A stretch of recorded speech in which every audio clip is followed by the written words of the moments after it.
Donc, bienvenue pour cette troisième séance de cours sur le modèle de Hubbard. Et aujourd'hui, on a un programme assez chargé. Je voudrais finalement motiver ce modèle à partir de matériaux. La dernière fois, on a vu les motivations dans le domaine des atomes froids dans les réseaux optiques. Aujourd'hui, je voudrais vous parler un petit peu de matériaux. Ça va nous occuper une vingtaine de minutes, je pense. Et puis ensuite, je voudrais vous parler de théorie de champ moyen, en essayant de vous donner une vision peut-être un peu originale sur la théorie de champ moyen à la Hartree-Fock. Je ne parle pas de champ moyen dynamique aujourd'hui. Voilà. Donc, avant toute chose, je voudrais mentionner que le séminaire d'aujourd'hui est donné par Fedor Simkovich. Fedor est postdoc dans notre équipe au Collège de France et au Centre de physique théorique de l'École polytechnique. Et Fedor, c'est quelqu'un qui a développé beaucoup les méthodes de Monte-Carlo diagrammatique. Et aujourd'hui, il va nous donner une espèce de vue générale, d'une part, de ces méthodes, et d'autre part, des applications au modèle de Hubbard. Et vous allez voir que ces méthodes ont permis des avancées, le voilà, ont permis des avancées tout à fait remarquables sur la compréhension du modèle de Hubbard, au moins dans des régimes d'interaction pas trop grands. Bien, alors voilà donc notre modèle familier, le modèle de Hubbard. Et comme je l'ai souvent dit, c'est un modèle très simplifié.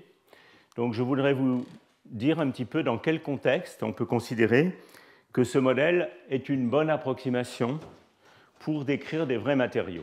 Alors comme je l'ai expliqué au premier cours, pour un très grand nombre de matériaux fortement corrélés, en fait, il faut retenir plus de détails de la structure chimique du matériau, et en particulier, un point très important, c'est plus de degrés de liberté par site. On a en général plusieurs orbitales par site qui sont pertinentes pour la physique. Mais on verra que dans certains cas, on peut se contenter d'un modèle à une bande, dans certains cas extrêmes. Alors, d'abord, pour ceux qui ne sont pas familiers avec le domaine, quelles sont les classes de matériaux dans lesquelles on rencontre des phénomènes de forte corrélation électronique? Alors, en fait, ce sont des matériaux dans lesquels les électrons sont relativement localisés autour de leurs atomes. Si on a des électrons qui sont dans des orbitales très étendues, d'un site atomique à l'autre, il va y avoir un très grand recouvrement de ces orbitales, donc l'intégrale de transfert T va en général être très grande, et l'élément de matrice de l'interaction de Coulomb-écran T sera souvent dans ce cas plus petite que l'intégrale de transfert. Donc on sera dans des régimes d'électrons faiblement corrélés qui peuvent être bien décrits par des approximations d'électrons indépendants. Alors qu'est-ce que ça veut dire? Ça veut dire que la fonction d'onde du système n'est pas qualitativement au moins mal décrite par un état produit, disons un déterminant de Slater. En revanche, dans des systèmes où on a des orbitales beaucoup plus localisées, eh bien, ça ne sera plus le cas. L'élément de matrice de l'amplitude tunnel T va être relativement petite et comparable à U, et c'est là où on va avoir des phénomènes de forte corrélation. Alors en pratique, où est-ce qu'on rencontre ça? Alors pour des raisons de physique atomique assez simples, vous pouvez regarder les cours des années précédentes où j'explique ça un peu plus en détail. C'est le cas en particulier pour les métaux de transition. Alors ici, pour ceux qui aiment la classification périodique, on commence à remplir la couche 3D quand on va du scandium au zinc. Et vous voyez qu'ici, effectivement, ce sont les premiers, si vous regardez même les éléments purs, ce sont les premiers éléments purs à l'état solide qui ont une physique qui évoque immédiatement celle des interactions entre électrons, puisque vous avez ici des matériaux magnétiques. Le fer, le nickel, etc., sont des matériaux magnétiques, et ça vous signale immédiatement qu'effectivement, il y a des effets d'interaction et de corrélation qui sont importants dans ces matériaux, et ça correspond à la physique des électrons dans ces couches 3D partiellement remplies. Alors la même chose est vraie pour les autres métaux de transition ici. Ces métaux de transition correspondent au remplissage progressif de la couche 4D, Alors, parce que les orbitales, la partie radiale des orbitales 4D est un peu plus étendue que celle des orbitales 3D, puisqu'il faut qu'elles soient orthogonales spatialement, ça veut dire que l'intégrale de transfert pour ces métaux de transition 4D va typiquement être un peu plus grande que pour les 3D. Donc on s'attend à des effets de corrélation, au moins du point de vue de l'interaction de Coulomb écrantée, relativement plus faibles pour les métaux de transition 4D et leurs composés. Effectivement, alors que beaucoup d'oxydes de ces métaux 3D sont des isolants de Mott, il y a en fait peu d'oxydes des métaux 4D qui sont des isolants de Mott. Ceci étant dit, les corrélations électroniques pour les métaux 4D, une fois chassés par la porte du point de vue de la physique de Hubbard, rentrent par la fenêtre du point de vue d'autres physiques. Et en fait, le couplage de Hund joue un rôle très important dans les oxydes de métaux de transition des métaux 4D. Donc il y a quand même des effets de corrélation très forts, mais plutôt dus au couplage de Hund. C'est le cas en particulier de composés du ruthénium. Par exemple, le fameux supraconducteur strontium de ruthénium O4 est un métal fortement corrélé en raison du couplage de Hund. Voilà, donc il y a également les composés des oxydes de métaux de transition, des composés des métaux de transition de la couche 5D qui ont été assez populaires dans ces dernières années parce qu'il y a des effets intéressants de coopération ou de compétition entre les corrélations électroniques et le couplage spin-orbite, en particulier les composés à l'iridium, dont je vais que je mentionnerai brièvement dans une autre slide plus loin. Et puis, il y a évidemment des atomes qui ont des électrons encore plus localisés que les métaux de transition. Et c'est le cas des terres rares, donc qui correspond ici au remplissage graduel de la couche 4F, commençant ici par le cérium, ou des actinides, en commençant ici par le thorium, qui correspond au remplissage progressif de la couche 5F. Alors, par exemple, les métaux 4F, à l'état pur, je ne parle même pas de leurs composés, ces métaux-là, c'est des métaux tout à fait inhabituels, dans la mesure où ils ont une conduction métallique, mais si je regarde leur susceptibilité magnétique, au lieu d'être une susceptibilité de type Pauli, c'est-à-dire indépendante de la température, c'est une susceptibilité de type Curie, c'est-à-dire qui signale la présence de moments locaux avec une dépendance en 1 sur T ou Curie-Weiss. Donc ça vous dit tout de suite que les électrons qui sont dans les couches 4F, ils sont carrément, essentiellement localisés sur leurs atomes. Et donc, il y a vraiment une sorte de dichotomie dans ces systèmes entre le comportement itinérant, qui sont les électrons dans les autres bandes, et puis les électrons 4F qui restent localisés sur les atomes. Donc, c'est vraiment des prototypes de matériaux à électrons fortement corrélés. Et les composés de ces terres rares ou de ces actinides sont les fameux, si maintenant je fais des alliages avec d'autres éléments, sont les fameux composés à fermions lourds, qui donnent des liquides de Fermi avec des masses effectives considérables. Voilà, donc ça c'est un petit peu, très rapidement, une sorte de panorama de où dans la classification périodique on trouve des phénomènes de forte corrélation électronique et un petit peu pourquoi. Pour ceux et celles qui veulent en savoir plus, vous pouvez regarder plusieurs de mes séries de cours des années précédentes où on va beaucoup plus dans les détails de ça. Alors, il ne faudrait pas s'imaginer que les métaux de transition ou les terres rares et leurs composés sont les seuls matériaux qui ont des effets de forte corrélation électronique. Il y a également d'autres matériaux dont certains sont d'un grand intérêt actuel. Alors, par exemple, il y a des composés organiques. Alors, les composés organiques, c'est-à-dire des cristaux moléculaires. On prend des molécules qui peuvent être plus ou moins grosses et on fabrique avec un arrangement périodique de molécules, donc c'est des cristaux moléculaires. Et parce que ces molécules sont relativement éloignées les unes des autres dans le réseau cristallin, elles peuvent même être séparées par des contre-ions entre ces molécules, qui peuvent d'ailleurs servir de site de dopage, par exemple. Eh bien, les amplitudes de saut, de nouveau, vont être relativement faibles et on retrouve des phénomènes de forte corrélation électronique. Alors, c'est le cas, par exemple, des fameux cristaux moléculaires de molécules de C60, les fullerènes, nommés d'après Buckminster Fuller, l'architecte qui fabriquait des belles structures de ce type. Et ces matériaux ont clairement, comme par exemple K3C60 ou bien un autre alcalin C60 sous forme cristalline. Ce sont des matériaux qui ont des phases très intéressantes et en particulier des phases supraconductrices, mais également des phases isolantes de Mott qu'on peut contrôler par substitution sur ce site ou surtout par pression. Souvent, dans le domaine des matériaux organiques, la pression est une variable expérimentale très intéressante, parce que ce sont des matériaux très susceptibles à la pression, très compressibles, et donc on peut balayer le diagramme de phase, très souvent, sur un seul matériau en variant la pression.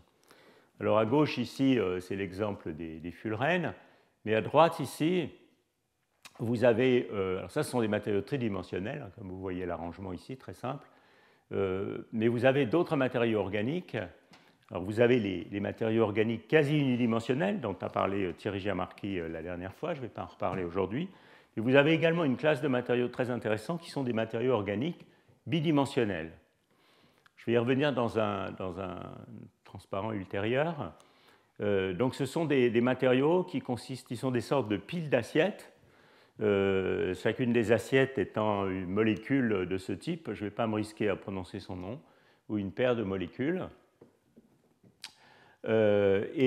Ces assiettes forment des plans bidimensionnels qui sont bien isolés les uns des autres.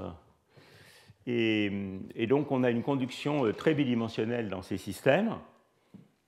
Et de manière très intéressante, ces matériaux organiques bidimensionnels sont des supraconducteurs. Vous voyez ici le diagramme des phases en fonction de la température et de la pression, dont j'ai dit que c'était un paramètre très intéressant expérimentalement.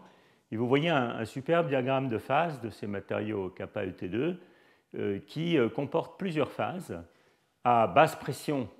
Donc, quand les molécules sont relativement loin les uns des autres, on est dans le régime où l'amplitude de saut est la plus faible, donc on va avoir les régimes de corrélation forte les plus importantes. On a un isolant antiferromagnétique, tout à fait du type de ceux qu'on observerait dans d'autres matériaux inorganiques comme ceux dont j'ai parlé tout à l'heure, un isolant de Mott antiferromagnétique, on en verra la physique en champ moyen plus tard aujourd'hui, qui est séparé d'une phase à plus haute température où on a des comportements Curie-Weiss de la susceptibilité, mais pas d'ordre magnétique.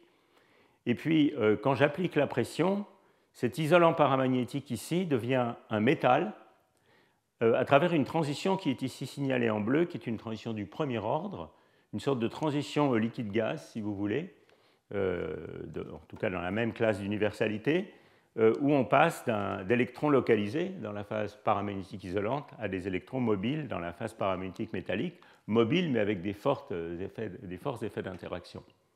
Et puis quand on refroidit ce métal, ici, ce système devient un supraconducteur dont la symétrie du paramètre d'ordre n'est toujours pas l'objet d'un consensus clair. Et vous voyez que ce supraconducteur, il a un TC max qui est de l'ordre de 14 Kelvin. Alors 14 Kelvin, c'est vraiment élevé, surtout si on le rapporte à la largeur de bande de ces systèmes. En fait, le rapport TC sur largeur de bande est comparable à celui des cuprates. Donc, parce que la largeur de bande dans les cuprates est beaucoup plus large. Donc, en fait, ces matériaux, malgré leur TC de 14 Kelvin, qui est déjà pas si mal en valeur absolue, méritent tout à fait le nom de supraconducteurs à haute température critique, en valeur relative. Et puis, il y a une phase intermédiaire où il semblerait que la supraconductivité et l'antiferromagnétisme coexistent. Donc, voilà cette classe de matériaux triangulaires organiques. Ils sont étudiés dans peu de laboratoires actuellement, beaucoup au Japon, mais quelques-uns en Europe et aux États-Unis. Et ils ont toutes sortes d'effets très intéressants.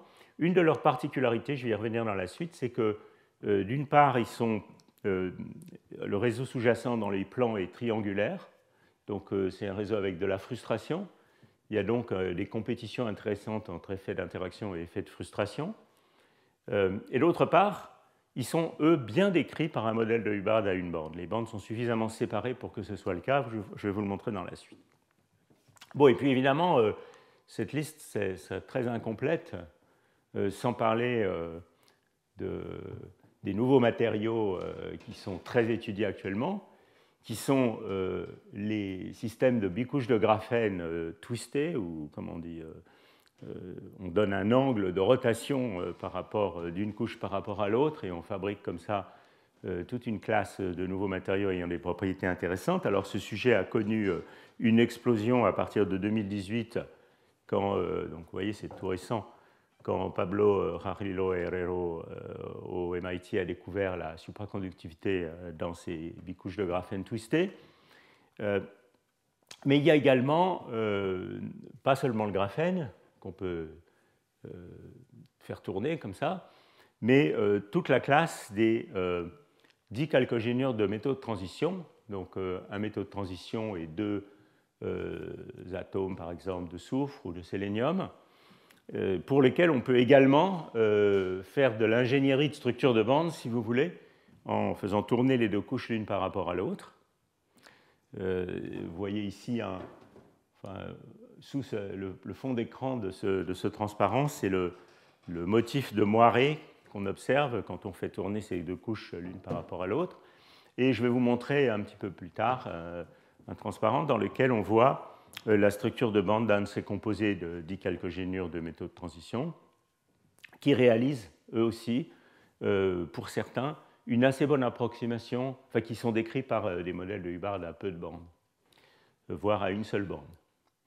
Donc tous ces systèmes twistés, que ce soit le graphène ou que ce soit les dichalcogénures de métaux de transition, constituent des plateformes extrêmement intéressantes, d'une part pour des effets physiques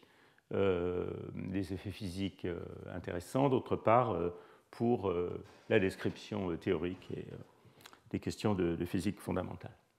Alors, comme je l'ai dit tout à l'heure, et je ne vais pas y revenir là-dessus, en général, et en particulier pour les oxydes de métaux de transition, il faut introduire plus de degrés de liberté par site. Par exemple, dans, je ne sais pas, l'oxyde de vanadium, vous allez avoir besoin de prendre en compte plus qu'une seule orbitale d par site du vanadium.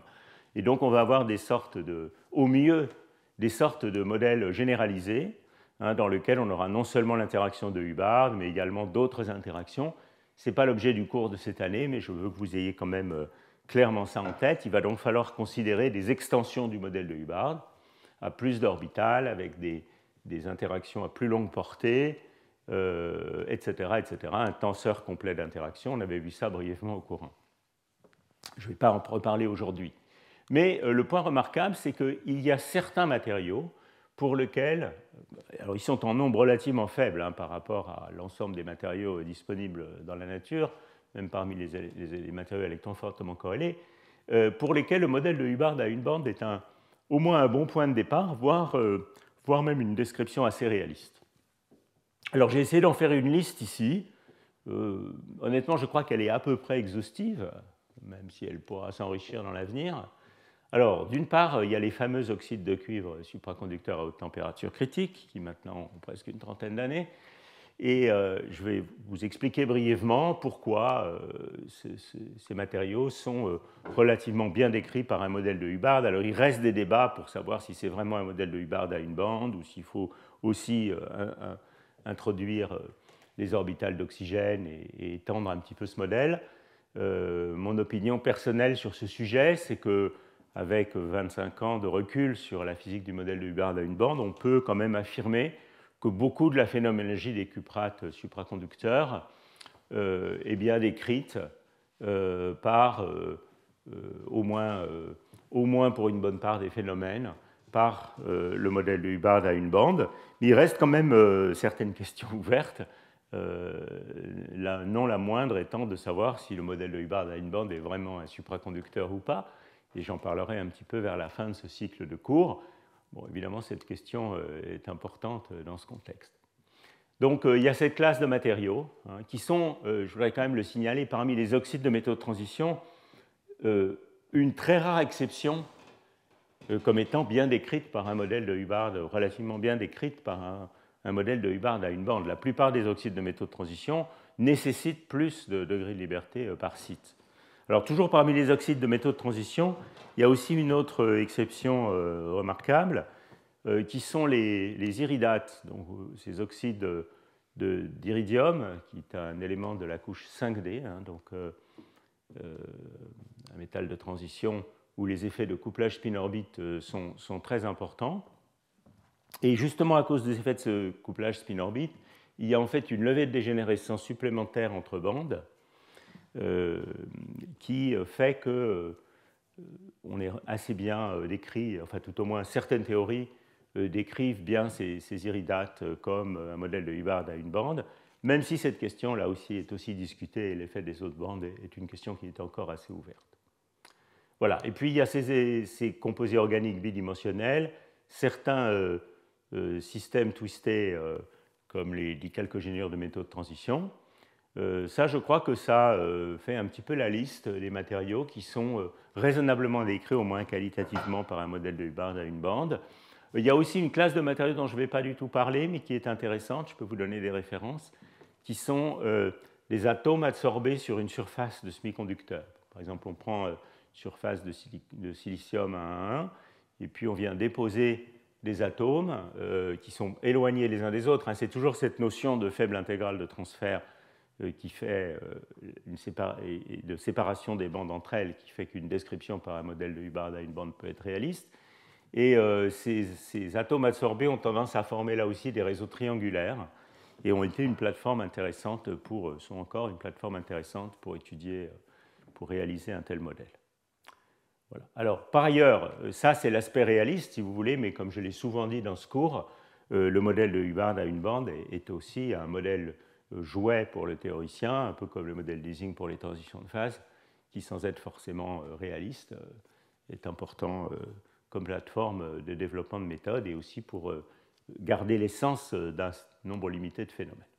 Alors, je voudrais revenir sur certains de ces exemples un tout petit peu plus en détail pour vous faire au moins sentir un peu comment ça marche, sans que ce cours s'attarde trop sur les aspects de structure électronique, parce que j'ai fait ça dans des cours précédents, je le referai certainement dans l'avenir, mais juste pour vous donner un petit peu une idée. Alors ça, c'est un transparent sur ces composés organiques bidimensionnels triangulaires de la famille des kappa-ET, pour vous montrer un petit peu comment ça marche. Alors ici, vous avez une vue du cristal, où l'axe B, donc l'axe vertical, est l'axe le moins conducteur.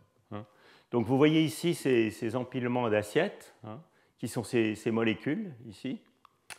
Et puis, entre ces empilements d'assiettes, vous avez ces couches de contre-ions qui réalisent la neutralité électrique de l'ensemble du système. Et vous voyez que pour un électron, on voit tout de suite ici, on peut tout de suite imaginer que pour un électron, ça va être difficile de transiter selon l'axe B, parce qu'il faut qu'il saute de cette pile d'assiettes à cette autre-là, relativement bien séparées les unes des autres spatialement, et puis aussi à travers cette couche de contre-ions. Alors, il y a toute une physico-chimie où on peut contrôler les propriétés de ce matériau, non seulement avec la pression, mais aussi en faisant des substitutions moléculaires sur ces contre-ions qui nous permettent de se promener également dans le diagramme des phases. Alors maintenant, si je regarde non plus dans cette géométrie, mais par le côté, en fait, cette pile d'assiettes, elle se présente de la manière suivante. Et vous voyez que les molécules sont organisées en dimères, donc vous voyez ici, c'est-à-dire en paires de molécules. Vous voyez ici une paire de molécules orientées comme ça, et puis son voisin qui est une paire de molécules orientées comme ceci. Et ce pattern se répète à travers ce réseau. Et si vous regardez bien, vous voyez qu'on commence à former un réseau triangulaire de paires de molécules, réseau triangulaire de dimères. Donc vous voyez ici le réseau triangulaire sous-jacent. Donc si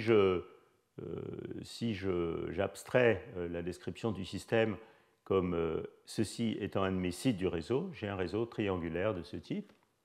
Et quand on regarde les intégrales de Sau, on s'aperçoit en fait qu'il y a deux intégrales de Sau ici qui sont égales, mais il y a une intégrale de Sau ici, T', qui est différente. Donc vous pouvez aussi penser à ce réseau comme un réseau carré, si vous voulez, mais dans lesquels on a mis une intégrale de Sau T sur les liens verticaux et horizontaux, et puis une intégrale de Sau T', mais seulement sur une des diagonales. Donc c'est un réseau triangulaire anisotrope. Si vous voulez. Voilà. Alors, quand on fait un calcul complet de structure de bande de ce système, on trouve cette structure de bande-là. Donc ça, disons, ce sont des méthodes qui sont l'état de l'art dans les calculs de structure de bande. C'est des systèmes qui ont des grosses cellules unitaires. Il y a beaucoup d'atomes par cellule unité, donc c'est des choses qu'on peut faire sans problème aujourd'hui. Et alors vous voyez que ce qui est remarquable, c'est qu'il y a toute une quantité de bandes enchevêtrées ici à énergie négative. 0, c'est le niveau de Fermi. Et puis toute une quantité de bandes de spaghettis enchevêtrées ici. Mais vous voyez qu'il y a entre ces deux paquets de bandes, il y a des bandes bien isolées.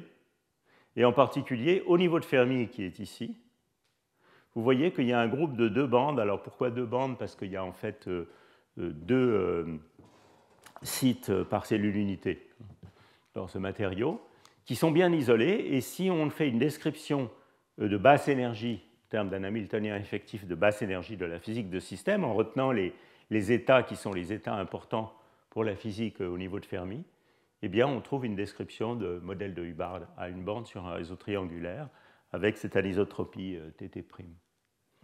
Donc voilà un petit peu très rapidement esquissé, disons, la structure électronique de ces matériaux organiques triangulaires, bidimensionnels. Et pour ceux qui veulent en savoir plus, vous pouvez regarder ces 2 articles ici. Et il y en a beaucoup d'autres, bien sûr. Je crois que j'ai cité... non, je n'ai pas cité ici un article de revue de Ross Mackenzie qui est aussi très bien sur ce sujet. Alors, je voulais aussi vous donner un petit peu une idée de pourquoi la structure électronique de ces matériaux, de ces 10 calcogénures de métaux de transition twistés a quelque chose à voir avec le modèle de Hubbard.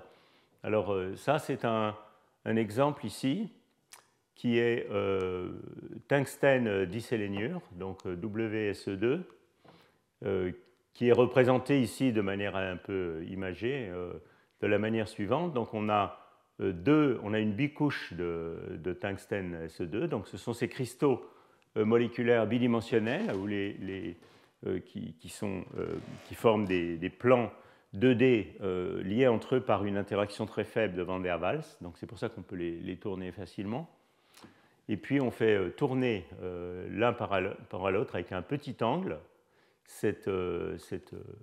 une couche par rapport à l'autre. Et voilà le calcul de structure de bande. Et vous voyez qu'ici, on a en gros la bande de valence et la bande de conduction. Et on a une reconstruction de la structure de bande quand on fait tourner une couche par rapport à l'autre qui nous donne 2 bandes bien isolées au niveau de Fermi. Ces matériaux ont des propriétés physiques remarquables. Ça, c'est un peu le diagramme de phase qui a été établi dans ce groupe à Columbia. En fonction de la densité de porteurs dans les plans, alors ce sont des systèmes qu'on peut vraiment intégrer à des devices, à des dispositifs, et régler la densité de porteurs par une grille et une backgate, par exemple, qui permet de régler la densité de porteurs, qui permet également, avec d'autres tensions appliquées, de régler la distance entre les 2 bandes. Donc on peut vraiment commencer à faire de l'ingénierie de structure électronique, si vous voulez. En changeant l'angle de twist, on peut modifier la physique du système. En changeant les tensions de grille, on peut régler la densité de porteurs, mais on peut aussi régler l'écart entre les 2 bandes. Donc ça devient des systèmes où on peut vraiment faire de l'electronic structure design, si vous voulez. Et voilà le diagramme de phase en fonction de la température et de la densité de porteurs. Alors vous voyez qu'il y a une phase ici isolante, qui est un isolant de type MOT. Et puis il y a des états métalliques intéressants. Alors ça, c'est une représentation en couleur de la résistivité. Utilise la résistivité pour le code de couleur. Donc la résistivité diminue quand on va à basse température. Et ici, dans les phases bleues, elle tombe à 0. Donc on a des phases supraconductrices de part et d'autre d'un isolant de Mott, qui fait beaucoup penser un peu qualitativement à la physique des cuprates ou aussi à la physique de ces supraconducteurs organiques. Alors pourquoi est-ce qu'on a 2 bandes isolées comme ça? Alors on peut le comprendre un petit peu qualitativement de la manière suivante. En fait, quand on twist, quand on introduit un angle, vous voyez ce motif de moiré ici, quand on introduit un angle, vous pouvez penser à ça comme la rotation d'une des zones de Brillouin par rapport à l'autre. Et dans cette donc ce que fait cette rotation, c'est qu'elle décale la bande de conduction de la couche du haut et de la couche du bas par une petite quantité, comme ça. La même chose pour la bande de valence. Et puis il y a une reconstruction de ces deux bandes qui maintenant se croisent. Et c'est cette reconstruction ici que vous voyez dans le calcul. Que se passe-t-il? Intéressant. Voilà, que vous voyez ici dans le calcul de structure de bande. Bon, je ne vais pas m'attarder plus longtemps. Encore une fois, la structure électronique de ces matériaux twistés, ça serait l'objet de tout un cours. Ça viendra peut-être dans les années qui viennent. Mais c'est juste un petit peu pour vous donner un parfum de comment ça marche et de pourquoi ces plateformes, pourquoi ces matériaux sont des plateformes intéressantes actuellement. Je vais juste finir cette présentation des matériaux en revenant au bon vieux cuprate et en vous donnant un petit peu aussi une intuition de pourquoi ces systèmes sont bien décrits, peuvent être en première approximation bien décrits par un modèle de Hubbard à une bande. Donc la structure cristalline des cuprates supraconducteurs, je suppose que vous l'avez probablement tous et toutes vu au moins une fois dans votre vie. C'est typique des oxydes de métaux de transition avec la structure perovskite. Peut-être une des meilleures représentations pour le physicien, c'est celle-ci. Donc ça, c'est la structure classique de La2CuO4. C'est très simple en fait quand on est un petit peu familiarisé avec les oxydes. Vous avez ici ces octaèdres en jaune. Chacun des sommets des octaèdres est occupé par un oxygène. Donc là, on n'a pas représenté les atomes explicitement non plus à l'intérieur de la cage. Et à l'intérieur de cette cage d'oxygène, il y a un cuivre. Donc voilà une représentation ici, où vous voyez ces atomes de cuivre qui occupent les nœuds de ce réseau cristallin très simple. Et puis, autour de chacun de ces cuivres, il y a 4 oxygènes dans les plans. Et puis, il y a 2 oxygènes liés apicaux, qui sont celui-ci et celui-là. Voilà. Et puis, entre ces plans, donc ces octaèdres se touchent par les sommets, ils forment des plans bidimensionnels, ici. Et puis, entre ces plans, il y a un troisième élément, qui est en l'occurrence une terre rare, le lantane, qui est représenté par les atomes bleus. Donc, vous voyez que ce qui se passe, c'est qu'on a des matériaux quasi 2D, puisqu'il y a ces plans de cuivre-oxygène dans lesquels toute la conduction va se faire. De nouveau, on est dans un système où la conduction, selon C, ici, est difficile. La résistivité est plusieurs ordres de grandeur plus grande. Et quand vous regardez ces plans de cuivre-oxygène ici, où l'action se passe, si vous voulez, comme beaucoup d'entre vous le savent, je pense, ces plans ont une structure cristalline extrêmement simple. On a un cuivre sur chacun des sites d'un réseau carré. Et puis on a les oxygènes qui sont entre les sites. Donc dans les plans, on a une formule chimique qui est cuivre O2, puisque c'est ça la cellule unité.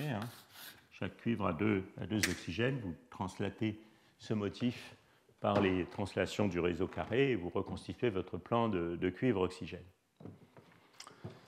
Voilà. Alors, si je fais un comptage de la valence du système dans l'état lanthanum 2, lantane 2, cuivre, oxygène 4, qu'est-ce que je trouve? L'oxygène, c'est quelque chose qui aime toujours attraper 2 électrons, donc il va être 2 moins, et j'en ai 4. Et le lantane, c'est une terre rare qui donne très facilement 3 électrons. Donc la valence du lantane, c'est 3+. Et j'en ai 2. Donc ici, vous voyez, j'ai une charge 6+, et ici, j'ai une charge 8-.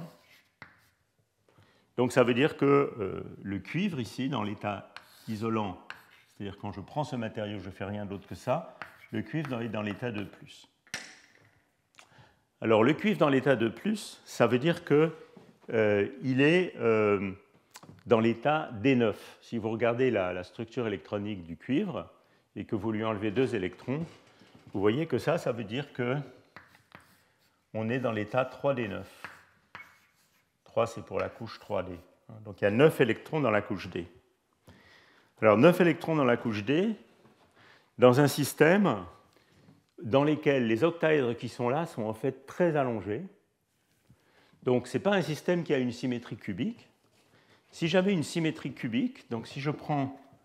Alors ça, je vous renvoie à des cours que j'ai faits dans les années précédentes sur la structure électronique des oxydes, mais je vous le fais très rapidement au tableau pour que vous ayez une idée de comment ça marche.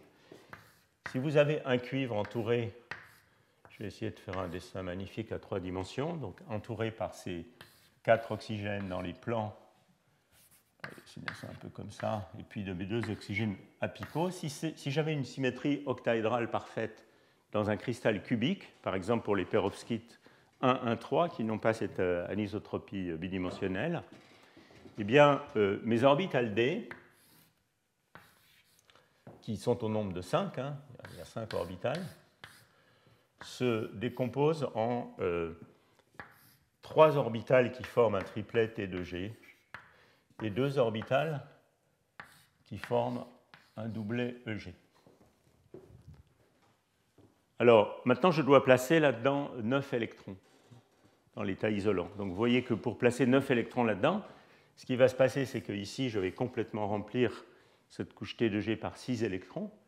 Et puis ici, je vais placer 3 électrons dans ce doublet. Alors, si c'est tout ce qui se passait, clairement, quand je vais commencer à doper le système, donc je vais placer le niveau de Fermi quelque part là, puisqu'ici, comme j'ai que 3 électrons dans un doublet qui peut en accueillir 4, c'est là que l'action va se passer. Eh bien, donc vous voyez qu'ici, j'aurai un système qui serait décrit par un système au minimum, un système à 2 orbitales, et non pas à une seule orbitale. Donc ça, c'est ce qui se passe, par exemple, dans les nickelates qui ont un seul électron dans les EG, parce qu'ils sont D7, mais il faut retenir les 2 orbitales. Donc on a, si vous voulez, une sorte de modèle de Hubbard généralisé à 2 bandes au minimum. Mais dans les cuprates, ce n'est pas ça qui se passe. Dans les cuprates, il faut tenir compte de 2 choses dont je n'ai pas parlé ici, qui sont d'une part la forte covalence entre le cuivre et l'oxygène. Donc il faut penser en fait à hybrider ces états avec les orbitales d'oxygène, les orbitales dans les plans, c'est-à-dire les orbitales Px et Py. Donc ça, c'est une première chose très importante. Et d'autre part, il faut penser qu'on n'a pas une symétrie octaédrale et cubique au voisinage de mon cuivre, mais on a des octaèdres très allongés. Et donc ça introduit un splitting, comment on dit, ça écarte les 2 niveaux. Et donc au final, ce qu'on trouve, c'est qu'on a une orbitale antiliante de cette orbitale x2-y2 EG ici, qui est très haute en énergie, hein, c'est la plus haute en énergie, et c'est elle qui va être occupée. Donc ici, je vais avoir une orbitale x2-y2 qui s'hybride avec les oxygènes Px, Py, qui va me donner un niveau dans lequel se trouve mon électron unique. Et puis ici, j'ai un autre niveau qui va prendre mes 2 électrons. Donc on va avoir 8 niveaux complètement pleins, et puis une orbitale antiliante ici qui va contenir un électron. Et donc, en gros, je vous le fais très vite avec les mains, c'est pour ça qu'il y a une seule bande active au niveau de Fermi dans les cuprates supraconducteurs. Alors, pour vous le décrire un petit peu plus précisément, voilà, si vous voulez, le dessin un peu mieux. Donc là, je pars du cuivre dans un environnement cubique, disons, où j'aurai T2G avec 6 électrons et EG avec 3 électrons. La distorsion des octaèdres induit une levée de dégénérescence supplémentaire de ces orbitales T2G, donc ici entre XY et XYZ, et puis ici entre X2-Y2 et 3Z2-R2. Alors, pourquoi est-ce que le fait de tirer sur les octaèdres selon l'axe C, ça stabilise les orbitales Z2 ? Pour des raisons bien évidentes. C'est simplement la répulsion de Coulomb qui devient moins grande avec les oxygènes en direction C, et donc ça stabilise les orbitales qui pointent dans la direction C, c'est-à-dire les orbitales Z2. C'est pour ça que cette orbitale diminue en énergie, et celle-là qui est l'orbitale planaire est comparativement déstabilisée. Voilà. Donc vous voyez tout de suite que si je place maintenant mes 9 électrons D9, eh bien j'obtiens toutes ces orbitales pleines, et puis une orbitale demi-remplie ici, toute seule, qui contient cet électron. Alors en réalité, il faut tenir compte de l'hybridation avec les oxygènes. Et quand je considère maintenant l'hybridation de ces orbitales avec les orbitales Px et Py des oxygènes dans les plans, je fabrique une bande liante et une bande antiliante. Et c'est cette bande antiliante ici qui dérive de l'hybridation de X2-Y2 du cuivre avec Px et Py dans les plans, cette bande unique qui est la bande de mon modèle de Hubbard à une bande. Voilà. Donc si vous voulez le comprendre en termes de liaison chimique, vous pouvez représenter cette bande antiliante entre les X2-Y2 des cuivres et puis les Px, Py des oxygènes comme quelque chose comme ça. La bande liante, elle est très basse en énergie ici, et c'est celle où les signes des orbitales se voient comme ça, alors qu'ici, quand elle se voit comme ça, on a une orbitale stabilisée. Voilà, alors ça c'est un vrai calcul de structure électronique. Vous pouvez regarder ça comme un ensemble de bandes auxquelles vous ne comprenez pas grand-chose, mais vous pouvez aussi, quand vous commencez à regarder la composition de ces différents états de blocs en termes d'orbitales atomiques, comprendre vraiment comment ça marche. Et en fait, on comprend en regardant ce groupe de bandes ici, donc vous voyez, qui couvre quand même une gamme d'énergie importante, hein, entre, disons, 2 électronvolts et moins 7, donc c'est presque 10 électronvolts que représentent toutes ces bandes.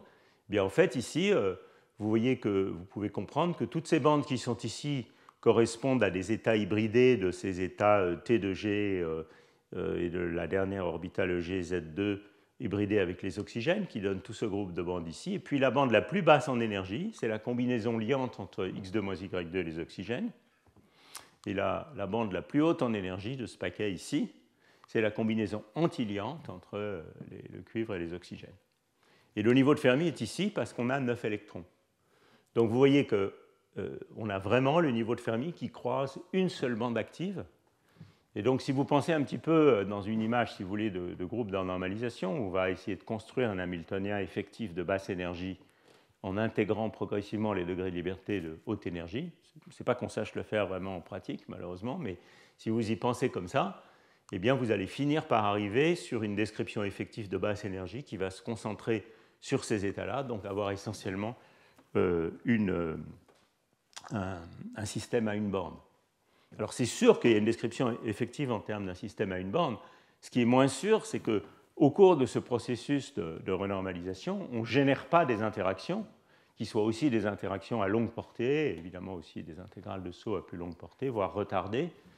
Et donc c'est un peu ça la question. Est-ce que vraiment le modèle de Hubbard est une bonne caricature de ceci, ou est-ce qu'il ne faudrait pas arrêter ce processus un petit peu avant, de manière à aussi intégrer, décrire les orbitales d'oxygène, avoir un modèle effectif qui permette de contenir cette bande et aussi la bande liante. Bon. Mais voilà, je vais m'arrêter là sur la discussion autour de ça, mais j'espère, en ayant fait ça, vous avoir donné un petit peu une idée de pourquoi les cuprates supraconducteurs peuvent avoir quelque chose à voir avec un modèle de Hubbard à une bande, malgré le fait qu'on a du cuivre avec a priori 5 orbitales D, des orbitales d'oxygène dont il faut tenir compte et 9 électrons à placer. C'est un petit peu ça la logique générale. Voilà, alors pour terminer un petit peu, maintenant je voudrais vous donner, la première partie du cours d'aujourd'hui, je voudrais vous donner un petit peu une idée des questions qu'on voudrait poser au modèle de Hubbard à la lumière de la physique de ces différents matériaux. Donc maintenant qu'on a une idée de quel système ce modèle de Hubbard peut décrire, on peut regarder les résultats expérimentaux et interroger ce modèle de Hubbard pour savoir s'il va contenir un petit peu cette physique. Alors je vais le faire sur la base du diagramme des phases des cuprates supraconducteurs. Donc on va admettre que ces cuprates supraconducteurs ont probablement quelque chose à voir avec le modèle de Hubbard bidimensionnel. Et puis regardons le diagramme des phases expérimentales. Alors, je suppose que vous l'avez tous un petit peu déjà vu. Donc ça, c'est une sorte de dessin d'artiste, disons, du diagramme de phase expérimentale qui met ensemble plusieurs classes de matériaux, ceux dopés en électrons, ceux dopés en trous. Alors le dopage se fait par exemple par substitution. Ici, sur le site du lantane, je peux substituer du lantane pour du strontium. Et ça change la valence des plans. Et ça introduit, si je substitue du lantane par du strontium, ça introduit des trous dans les plans. Donc c'est du dopage en trous, c'est cette direction-là. Il y a une autre classe de matériaux, pas ceux-là, mais d'autres oxydes de cuivre supraconducteurs qu'on peut doper en électrons. Ils ont une structure électronique un tout petit peu différente, donc il n'y a pas d'oxygène à picot en particulier, donc c'est peut-être un petit peu, disons, trompeur de les mettre sur le même diagramme de phase, mais enfin on le fait souvent. Et donc là, on a réuni un petit peu, si vous voulez, la phénoménologie expérimentale des cuprates supraconducteurs sur un seul diagramme de phase. Alors qu'est-ce qu'on voit? Donc pour le composé non dopé, donc par exemple celui-ci, on a un isolant de Mott. Et cet isolant de Mott est un isolant antiferromagnétique qui a une température donnée, elle, très élevée, qui peut être des centaines de Kelvin, 400, 500 Kelvin. Donc on a une phase isolante de Mott antiferromagnétique très robuste. Et puis quand on dope ce système en trous, qui est le côté peut-être le plus mystérieux de ces matériaux, le côté dopé en trous, très rapidement, cette phase antiferromagnétique se casse la figure. Ici, il y a tout un zoo de phases intéressantes. Par exemple, dans l'antane cuivre-oxygène dopé en strontium, on a ici une physique d'un isolant avec des moments locaux qui ressemblent à un verre de spin. Donc, il y a probablement du désordre dans ces matériaux qui font que ces moments locaux forment une sorte de verre. Et puis, à un moment donné, quand on dope suffisamment à basse température, on entre dans une phase supraconductrice qui a fait la popularité de ces matériaux, avec le fameux dôme supraconducteur, hein, où la température critique commence par monter quand on dope, et puis après, quand on dope plus, elle redescend, et il y a un dopage optimal où TC est maximum. Alors maintenant, si je regarde l'état non supraconducteur, donc au-dessus du dôme, ici, il y a toute une phénoménologie très intéressante. On peut commencer par la décrire en venant des hautes températures, c'est une chose que j'aime bien faire. Si on commence par regarder à haute température, on a ici un régime qu'on appelle souvent le métal étrange, dans lequel, en particulier près du dopage optimal, la résistivité du système est parfaitement linéaire en température. Alors ça, c'est quelque chose d'assez surprenant, parce que dans un liquide de Fermi, j'en parlerai un petit peu la prochaine fois, on s'attend à trouver une résistivité en T carré, quand elle est dominée par ou constante plus T carré, pour tenir compte du désordre. Quand elle est dominée par les interactions électron-électron, les métaux ont une résistivité en T carré. Sur certains matériaux à électrons fortement corrélés, on voit ça très bien, par exemple dans strontium 2 ruthénium O4, dont j'ai brièvement parlé tout à l'heure. On voit une très belle résistivité en T carré. Ici, pas du tout. On voit une résistivité linéaire en température, parfaitement linéaire, dans une certaine gamme de dopage. Donc ça, c'est ce que les gens appellent le métal étrange. Étrange voulant essentiellement dire que c'est l'objet d'études pour le comprendre. Et puis, quand on baisse la température à partir de ce régime de résistivité linéaire, les choses changent et on observe un phénomène qui s'appelle le pseudo-gap. Alors, je pense que vous en avez déjà un peu entendu parler. Qu'est-ce que c'est que le pseudo-gap? Alors, en fait, c'est le fait que différentes sondes expérimentales permettent d'affirmer qu'il y a un déficit d'état excité dans ce système, c'est-à-dire qu'au lieu d'avoir des bonnes quasi-particules, qui sont les états excités d'un système d'électrons, il y a des régions de la surface de Fermi dans lesquelles on n'arrive pas à former des quasi-particules cohérentes, alors qu'il y a d'autres régions de la surface de Fermi où on y arrive. Je vais vous montrer une mesure de spectroscopie de photoémission qui permettent de sonder la présence de quasi-particules ou pas. Cette mesure, vous pouvez, disons, très naïvement y penser comme la fonction spectrale du système, résolue en moment et en énergie, en impulsion et en énergie. Et ça, c'est la zone de Brillouin. C'est le quart de la zone de Brillouin de ces plans bidimensionnels, donc Kx, Ky entre 0 pi sur A, 0 pi sur A. Hein. Donc là, on vit dans cette description bidimensionnelle. On a une zone de Brillouin qui est celle du réseau carré à 2 dimensions. On a une seule bande, on a une surface de Fermi avec un seul feuillet. Ça, c'est effectivement une réalité expérimentale. Donc, on voit bien qu'il y a une surface de Fermi avec un seul feuillet dans les plans, au moins dans ce cas-là. Et voilà cette surface de Fermi.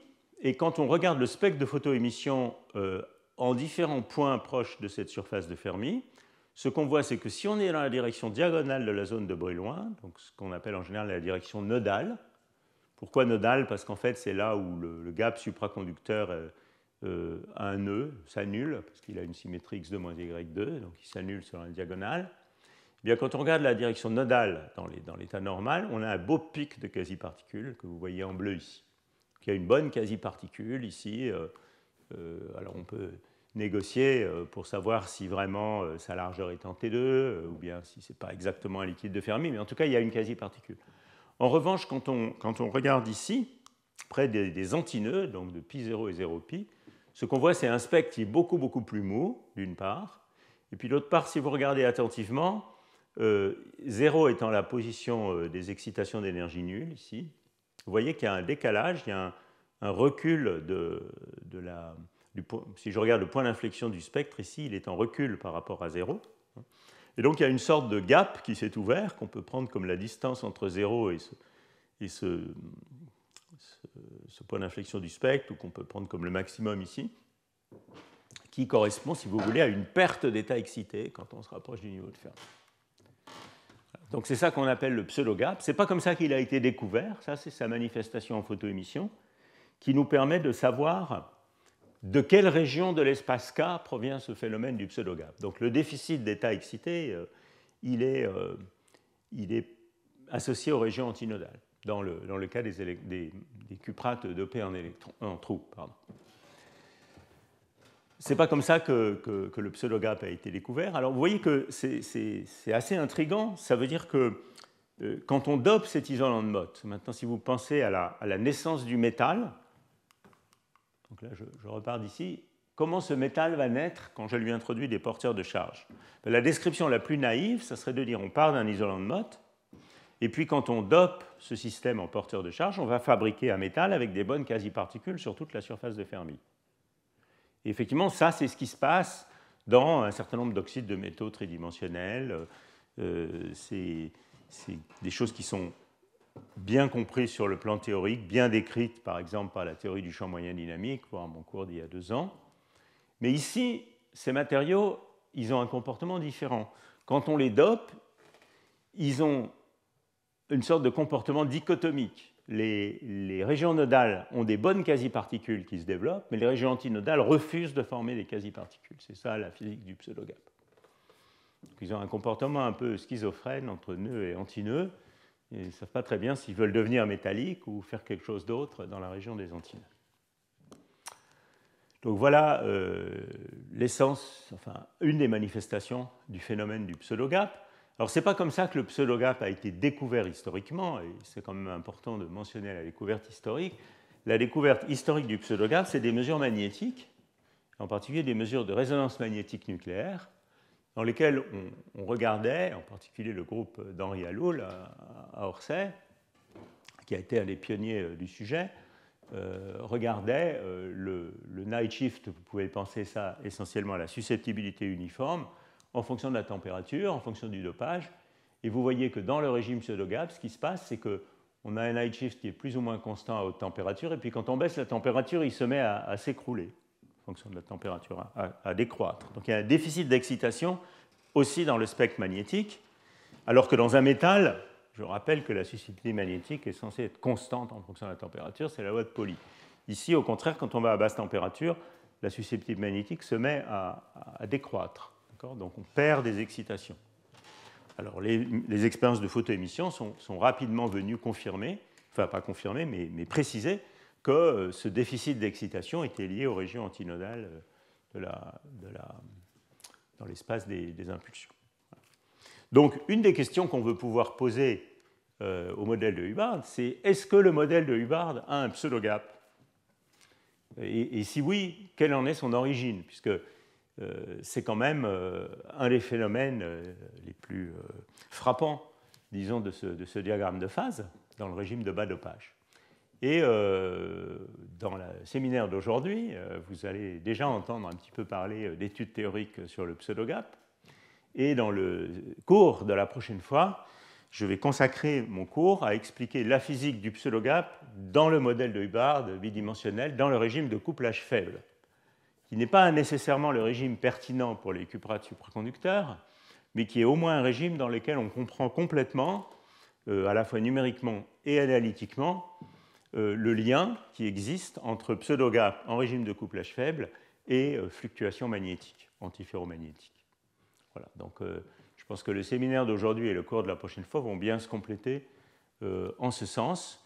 Et à la fin du cours de la prochaine fois, vous aurez devant vos yeux une théorie du pseudogap en couplage faible, qui est quelque chose qui est compris depuis déjà assez longtemps, et des gens comme André-Marie Tremblay et Wilk dans les années 90, également Andrei Tchouboukov et d'autres, ont clarifié cette physique du pseudogap en régime de couplage faible.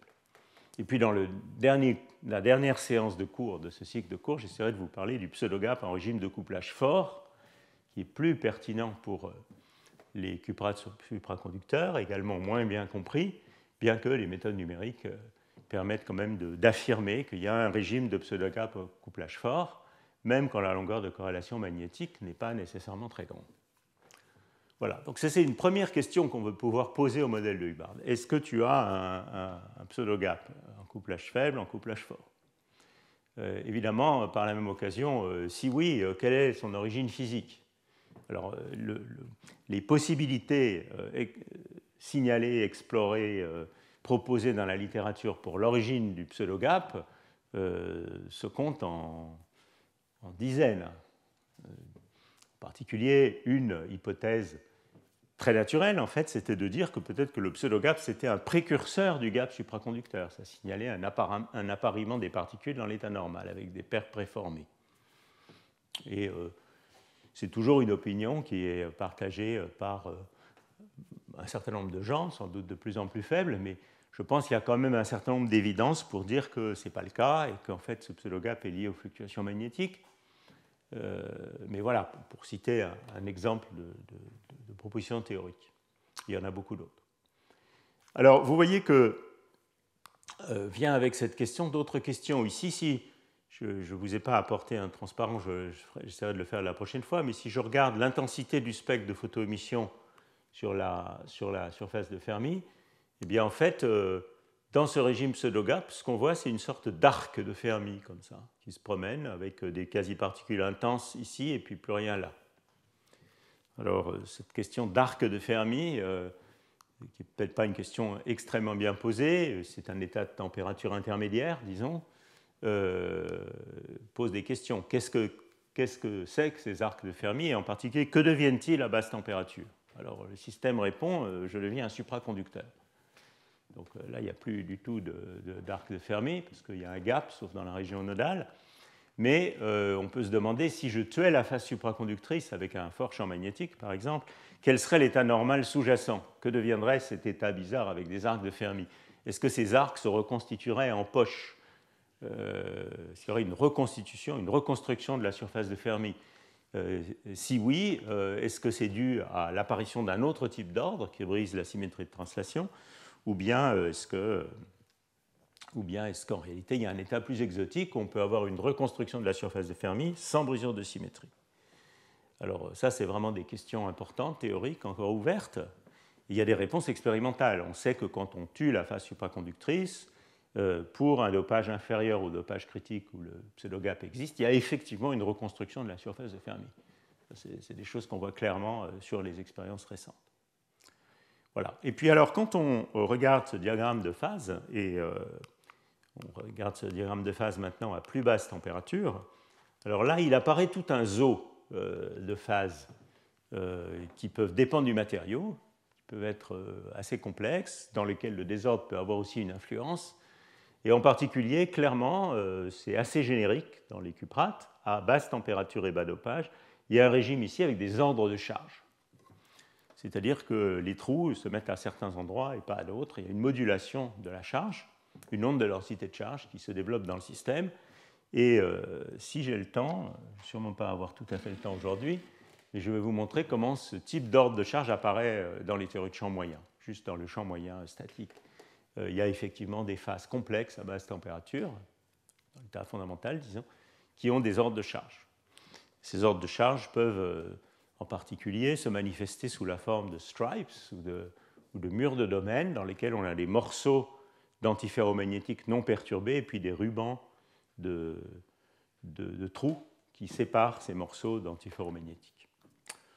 J'ai l'impression que je n'aurai pas le temps de faire vraiment ça aujourd'hui, mais je vous parlerai des stripes en début de cours la fois prochaine. Bon, voilà le type de questions qu'on peut vouloir poser. Alors, où est mon transparent là-dessus? Voilà, quelle est la nature des phases basse température maintenant, les phases en compétition, onde de densité de spin, brisure de symétrie de translation, onde de densité de charge, etc. Et puis, bien entendu, question majeure, est-ce que le modèle du Hubbard bidimensionnel a une phase supraconductrice? Et ça pose une des questions délicates parce qu'il s'agit d'évaluer la compétition énergétique entre un état fondamental supraconducteur éventuel, dont on sait qu'il n'est pas très loin en énergie, et puis ces phases avec des ordres de charge. Et en fait, on sait maintenant, je vous en parlerai vers la fin de ce cycle de cours, que cette compétition énergétique est très très délicate. Elle fait intervenir des échelles d'énergie qui sont de l'ordre de l'intégrale de Sauté divisée par 100. Donc des toutes petites échelles d'énergie. Donc c'est très délicat du point de vue numérique en particulier. Et ça veut aussi dire que dans les vrais matériaux, en réalité, il y a une grande sensibilité de qui gagne, par exemple à la présence de désordre, ou à la nature spécifique du matériau. Il y a aussi une grande sensibilité aux paramètres. Si vous changez un petit peu le rapport T' sur T en mettant un saut second voisin, vous pouvez certainement favoriser un type d'ordre par rapport à un autre type d'ordre. Donc le message que je voudrais faire un petit peu passer, c'est qu'en fait, la physique de ces systèmes, une bonne manière de la regarder, c'est peut-être de venir plutôt des régions haute température et d'essayer de comprendre ce qui se passe quand on va vers les basses températures. Et il y a toute une série de méthodes, numériques en particulier, qui font ça bien. Alors, on va en entendre parler aujourd'hui. Les méthodes de Monte-Carlo diagrammatique actuellement vivent dans un certain régime de température qui n'est pas encore ce régime de très basse température. Et finalement, la physique dans ce régime de température intermédiaire est relativement plus simple. Et je prétends même que dans ce régime, elle est relativement bien comprise, en fait. À la fois par des méthodes de type extension de DMFT en cluster, donc cluster DMFT, et maintenant aussi par les méthodes de Monte-Carlo diagrammatique et d'autres. Et la physique à basse température est plus complexe et surtout, elle fait intervenir beaucoup d'ordres en compétition avec des petites échelles, toutes petites différences d'énergie. Bon, alors pour finir un petit peu ce panorama, une des questions importantes, c'est aussi... Alors, je vous ai parlé des questions physiques, je voulais un petit peu aussi... Alors, je ne sais pas où c'est, ça doit être plus loin. Je voulais vous parler un petit peu des observables. Donc, on veut questionner ce modèle sur ces questions physiques, mais comment est-ce qu'on va le regarder? Quels observables on va calculer? Alors, de préférence, des observables qui nous permettent de répondre à ces questions, mais aussi des observables qu'on peut corréler directement aux expériences. Alors là, j'en ai fait une petite liste qui est loin d'être exhaustive, mais juste pour vous donner une idée. Donc, qu'est-ce qu'on va vouloir regarder? Alors, on peut par exemple vouloir regarder les fonctions de réponse du système. En fait, toutes les expériences, c'est des fonctions de réponse. On perturbe le système, on regarde la réponse. Alors, par exemple, si on fait de la diffusion de neutrons ou de la RMN, on va sonder dans différents régimes de Q et d'oméga, donc de l'impulsion et de la fréquence de l'énergie, la fonction de réponse de spin. Donc, on voudrait pouvoir calculer la fonction de réponse de spin, qui est la réponse à un petit champ magnétique qui peut dépendre du site, c'est la partie Q, et du temps, ça c'est la partie oméga. On pourrait vouloir aussi regarder la fonction de réponse de charge. Alors ça, c'est un petit peu plus compliqué expérimentalement, en particulier pour la dépendance en Q. Il y a des techniques de diffraction d'électrons qui permettent maintenant de dire des choses sur qui de Q et d'oméga charge, mais c'est un petit peu plus délicat expérimentalement. Du point de vue théorique ou numérique, il n'y a pas une différence fondamentale entre les calculs de ces deux quantités. En général, si on peut faire l'une, on peut aussi faire l'autre. Je pourrais aussi dire comment est-ce qu'on fait ça dans le domaine des atomes froids, dont on a parlé la dernière fois. Alors, on peut regarder les fonctions de réponse dans le domaine des atomes froids en faisant de la spectroscopie de Bragg avec de la lumière polarisée. Alors ça, c'est un point, je n'ai pas le temps d'en parler en détail, mais je voudrais quand même dire une chose là-dessus. quand vous faites de la diffusion de la lumière en physique de la matière condensée, les photons ayant une longueur d'onde qui est beaucoup plus grande que la maille du réseau, vous êtes toujours dans la limite Q tend vers 0. Donc, par exemple, si vous faites une mesure d'optique, de conductivité optique, vous regardez Q égale 0. En revanche, dans le domaine des atomes froids, c'est différent. Parce que comme le réseau périodique est lui-même créé avec des lasers, d'accord, il a une largeur, une maille de réseau beaucoup plus grande, qui est typiquement micrométrique, et donc la longueur d'onde des photons est comparable, peut être facilement comparable à la maille du réseau. Et donc les méthodes de diffraction de la lumière permettent de sonder qui de Q et d'oméga à un moment Q fini, dans le domaine des atomes froids. Très différent de la spectroscopie de photons dans les solides. Bon, voilà. Alors, autre type de fonction de réponse, on peut vouloir regarder la fonction de réponse courant-courant. Donc ça, c'est la spectroscopie optique. Alors, dans le domaine de la matière condensée, typiquement, on regarde ça en faisant mesurant la conductivité optique dépendant de la fréquence, c'est-à-dire on envoie un photon sur le système, et comme je le disais, ça mesure ce type de fonction de réponse dans la limite Q tend vers 0. Dans le cas des atomes froids, on peut mesurer, on commence à pouvoir mesurer ce genre de choses, en particulier pour oméga égale 0, la réponse statique, par des mesures de transport, et j'en ai un petit peu parlé, je crois, la dernière fois, où on peut commencer à faire des mesures de transport dans ces systèmes d'atomes froids. Et puis, il y a maintenant les fonctions de réponse à une particule. Donc ça, c'est des fonctions de réponse à deux particules, c'est-à-dire on n'enlève pas de particules au système, on le perturbe et on regarde la réponse. Ici, la fonction de réponse dite à une particule, ça serait une expérience de photoémission, où on enlève une particule au système, et donc ça mesure directement quelque chose qui est lié à la fonction de Green ou à la fonction spectrale à une particule, comme je vous l'ai montré tout à l'heure dans ce spectre de photoémission. Et il y avait une question la dernière fois que vous aviez posée qui était est-ce qu'on peut faire la même chose dans les atomes froids? Et j'avais expliqué que oui, on peut faire la même chose avec des spectroscopies de type spectroscopie RF ou spectroscopie Raman, où on fait basculer un atome dans un autre état hyper fin et on a accès à la fonction spectrale. Voilà. Donc ça, c'est pour vous donner un petit peu une idée de quels sont les observables qu'on va vouloir calculer théoriquement. D'une part pour répondre aux questions physiques que j'ai, dont certaines mentionnées plus haut, et d'autre part en liaison directe avec des observables expérimentales. Bien, donc ça achève ce que je pensais faire en une demi-heure et que j'ai fait en 1h10, qui était de vous donner un petit peu un panorama, on ne va pas appeler ça un cours, mais plutôt une espèce de panorama, sur les liens entre le modèle de Hubbard et les matériaux électrofortement corrélés, et puis aussi le type de questions physiques qu'on veut poser à travers les différentes observables qu'on peut vouloir calculer. Et je vais maintenant passer à une deuxième partie du cours, qui se continuera manifestement la prochaine fois, où je vais revenir à des choses plus théoriques, mais aussi plus précises, et vous parler un peu de la première chose qu'on peut faire au-delà des électrons libres, c'est-à-dire le champ moyen statique, old school. Voilà. Peut-être si vous avez une ou deux questions, c'est un bon moment de les poser sur cette partie-là avant qu'on attaque le champ moyen. Bon, pas de questions particulières. Bon. Alors, le champ moyen. Donc, je vais vous montrer un petit menu ici des choses que je voudrais vous raconter. En fait, je voudrais saisir l'occasion de ce cours pour vous donner un petit peu une perspective, peut-être un peu différente de celle que vous voyez dans les livres, un peu originale, sur les théories de champ moyen. Alors, je vais d'abord commencer d'une manière assez classique, en voyant, il y a différentes manières de voir la théorie de champ moyen, et ces manières peuvent être utiles et fructueuses pour inventer des nouvelles méthodes. Alors, il y a d'abord la manière, je dirais, la plus classique, dans laquelle on voit le champ moyen comme une approximation par un Hamiltonien effectif à une particule, donc un Hamiltonien libre, autocohérent, en négligeant les fluctuations. Donc, c'est la première manière dont je vais l'introduire.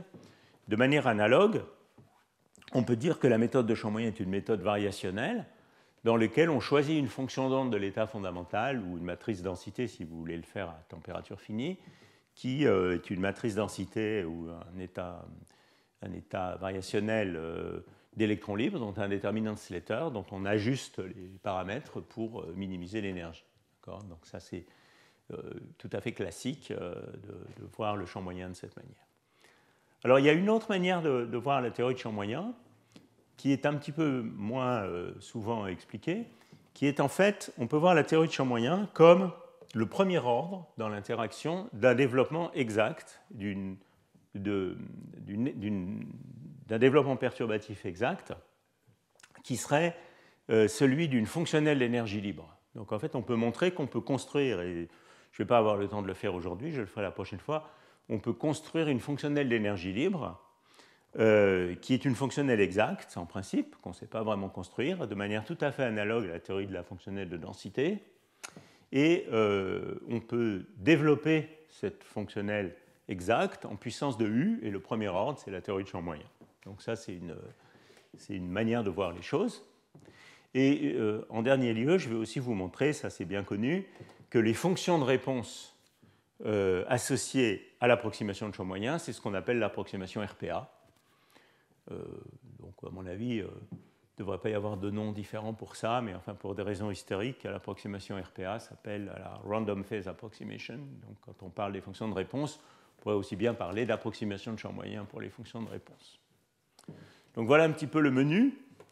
Et tout ça va se dérouler principalement au tableau.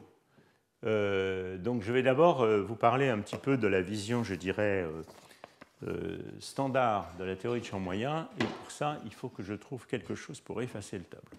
Voilà.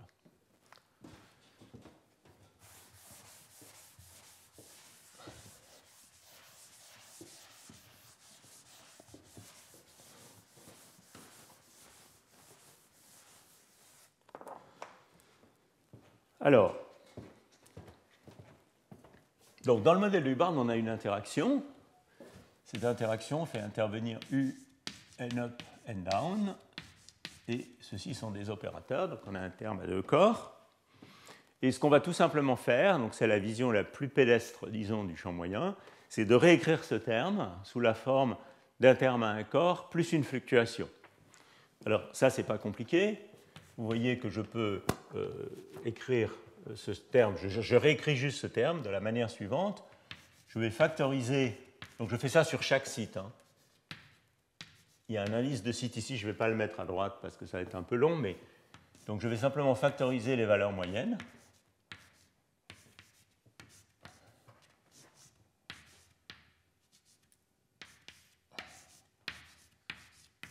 OK ?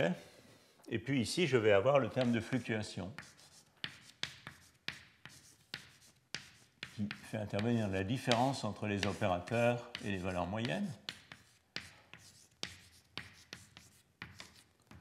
Et si vous regardez bien les choses, vous voyez qu'ici, il faut rajouter, alors je vais enlever le U parce que ça va me simplifier la vie, il faut rajouter moins N up, N down, le produit des densités. Voilà. Donc là, je n'ai rien écrit, cette identité est exacte. Donc maintenant, ceci est une constante dans l'énergie, c'est juste un nombre, qu'il ne faut pas oublier pour calculer l'énergie correctement. Ceci est un terme effectif à un corps. Et puis ceci est une fluctuation.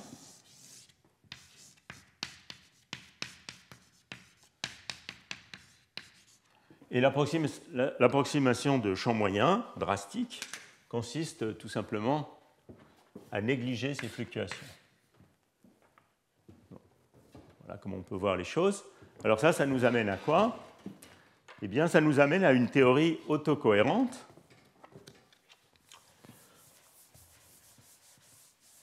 Dans lesquelles j'ai remplacé mon système par un Hamiltonien effectif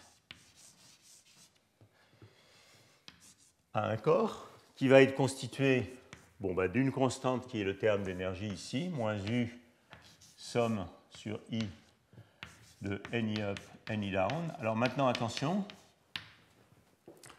pour éviter d'avoir tout le temps à écrire des valeurs moyennes, je vais bien faire attention de distinguer les NI sigma qui sont des nombres, qui sont les valeurs moyennes d'opérateurs, et puis les n chapeau I sigma qui sont les opérateurs. C croix I sigma, C I sigma. D'accord? Sinon, je vais avoir écrit des crochets tout le temps, c'est trop long.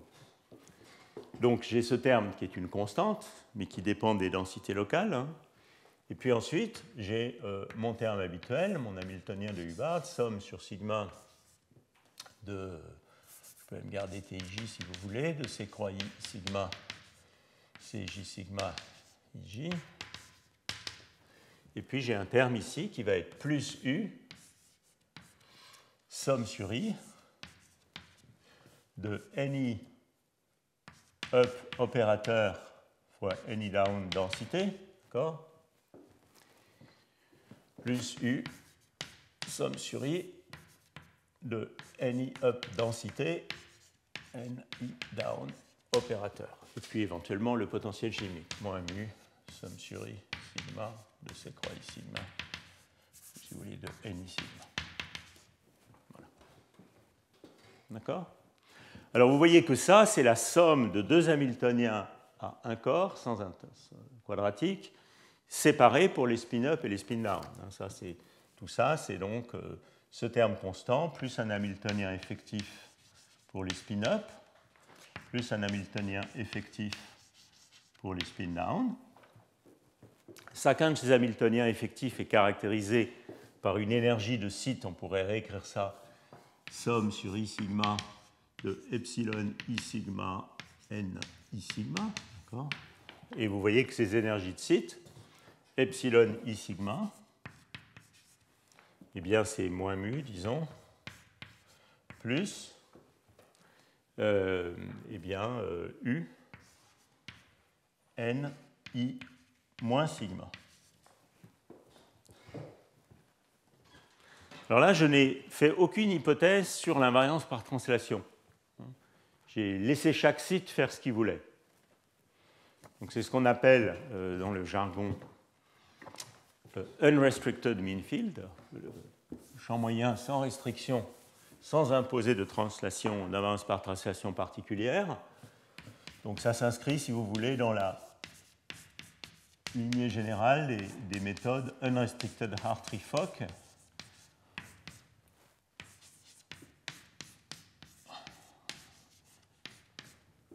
C'est une classe de méthodes très générale pour les problèmes à n-corps, dans lesquels on laisse chaque site ou chaque orbitale, etc., faire ce qu'elle veut. Et on a un vaste déterminant de Slater qui est une fonction variationnelle pour l'ensemble du système, sous l'approximation que c'est un déterminant de Slater de particules indépendantes. Alors là, le mot Hartree-Fock est un petit peu un abus de langage, parce que dans le modèle de Hubbard, parce que l'interaction est entre spin-up et spin-down, il n'y a pas de terme de Fock. Vous voyez que ce terme est un terme densité-densité. Le terme de Fock, c'est un terme qui fait intervenir la matrice densité, C croix I, CJ. Il n'y a pas un terme comme ça dans le modèle de Hubbard, donc en fait, c'est pour le modèle de Hubbard, c'est unrestricted Hartree, ou unrestricted mean field. Donc, si on veut résoudre ces équations, c'est en principe très simple. Qu'est-ce qu'il faut faire? On se donne, donc c'est forcément une procédure itérative, parce que vous voyez que ça, c'est une relation d'autocohérence, hein, puisque les NI sigma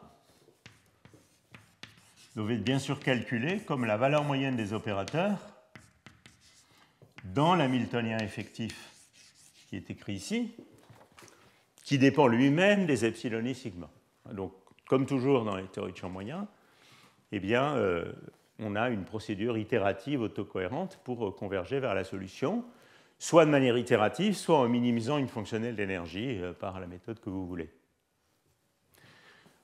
Je dois aussi préciser que le champ moyen que j'ai écrit ici, il y a quand même une petite hypothèse, c'est que j'ai choisi un axe de quantification pour les spins, qui est Z. Vous voyez, j'ai découplé par rapport aux densités, essentiellement SZ et la densité totale sur le site. Et donc, si j'avais des ordres qui soient non coplanaires, hein, par exemple une onde de densité de spin qui ne serait pas polarisée selon Z, je ne l'ai pas inclus comme possibilité ici. Donc, j'ai quand même restreint un petit peu la recherche, et pas entièrement unrestricted, pour le faire de manière complètement non biaisée, il faudrait admettre un référentiel qui change aussi avec le site. On peut faire ça, mais par simplicité, je ne l'ai pas fait au tableau. Bon, alors, quelle est la procédure? Donc, la procédure, elle est très simple dans son principe. Vous prenez un ensemble d'énergie de site initiale, vous diagonalisez la matrice moins TIJ sur le réseau, hein, plus epsilon I sigma moins mu delta IJ. Donc il y en a une pour les spin-up et une pour les spin-down. Ça, ce sont donc des matrices M, I, J, sigma. Il y en a deux pour les spin-up et les spin-down qui ont chacune une dimension n sites par n sites. Si vous êtes sur un réseau de n sites, vous diagonalisez ces matrices. Ces matrices vont vous donner un ensemble de valeurs propres qui vont avoir, disons, donc je vais appeler les états propres alpha, sigma, qui vont avoir des énergies E alpha sigma. Et puis, à partir de ces états propres, vous pouvez calculer Ni sigma. Donc je vais l'écrire même à température finie. Qu'est-ce que ça va être Ni sigma? Ça va être la somme sur tous les alphas de... alors c'est facile de voir que c'est I alpha sigma module carré fois la fonction de Fermi de E alpha sigma moins mu. Donc ça veut dire quoi ça? Ça veut dire que vous remplissez toutes les orbitales alpha jusqu'à ce que vous ayez épuisé, vous étiez à température nulle jusqu'à ce que vous ayez épuisé vos électrons, ou bien si vous êtes à température finie, vous peuplez ces orbitales à alpha avec le facteur de Fermi, d'accord, comme pour n'importe quel système d'électrons libres. Et j'ai juste utilisé le fait que dans la base des états propres, la matrice densité C croix alpha C bêta, qui est maintenant exprimée dans la base des états propres, est diagonale. Et j'ai juste réexprimé la matrice densité C croix I C J dans la base des états propres. Et quand vous faites ça, vous trouvez facilement cette relation que C croix I CI, c'est la somme sur I alpha de I alpha sigma carré fois l'occupation de l'état alpha. Ça, c'est très concrètement, c'est quoi? C'est la fonction d'onde phi alpha au site I module carré, phi alpha sigma. Bon, alors vous calculez ces Ni sigma, et maintenant vous pouvez donc calculer les epsilon I sigma selon la formule qui est là, epsilon I sigma. Alors je me suis un peu mélangé les pieds avec mu. Si je mets mu ici explicitement, les epsilon I sigma, ça devient juste UNI moins sigma. Et puis, ça me donne un nouvel ensemble d'énergie de site, et j'itère ce processus. Donc ça, c'est, disons, le champ moyen unrestricted. Et la question, c'est de savoir vers quoi cette procédure itérative converge. Et d'abord, converge-t-elle? Et est-ce que ça dépend de la condition initiale, etc. etc. Alors, je vais peut-être vous montrer quelques exemples. Ce n'était pas l'ordre dans lequel j'avais pensé procéder au départ, mais puisqu'on est un peu pris par le temps, je ne voudrais pas vous laisser sans résultat du tout. Donc, je vais vous montrer quelques exemples dans lesquels cette procédure est mise en œuvre numériquement sur des systèmes. Alors, il faut le faire sur des systèmes de taille finie, mais comme on a diagonalisé juste une matrice, ce n'est pas un problème à n-corps, c'est juste une matrice sur le réseau, on peut quand même faire des grands systèmes. Voilà, je vais vous montrer quelques résultats numériques de cette procédure.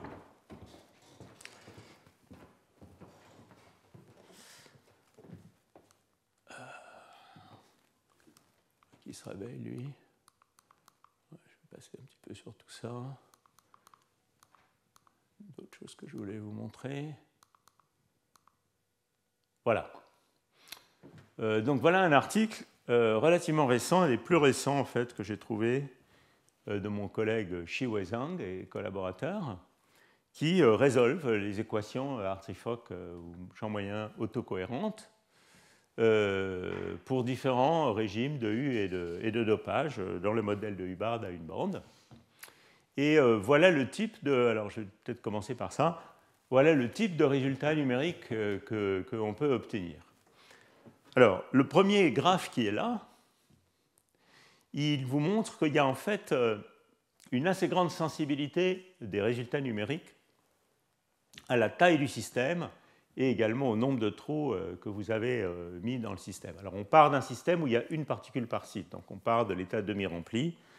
Là, je ne vous le montre pas, mais si vous convergez ces équations dans l'état demi-rempli, je vais vous le faire analytiquement tout à l'heure, ou la prochaine fois, vous trouvez une onde de densité de spin antiferromagnétique, vous trouvez un antiferromagnétique commensurable avec un vecteur d'onde pi. Donc vous trouvez un état de Néel, up-down, ça marche très bien. Et maintenant, vous introduisez des trous dans le système. Alors ici, c'est un cas où on a un relativement petit réseau, et on met 4 trous dans le système. Et vous voyez que ce qui se passe, c'est qu'on a tendance à former, à localiser ces trous.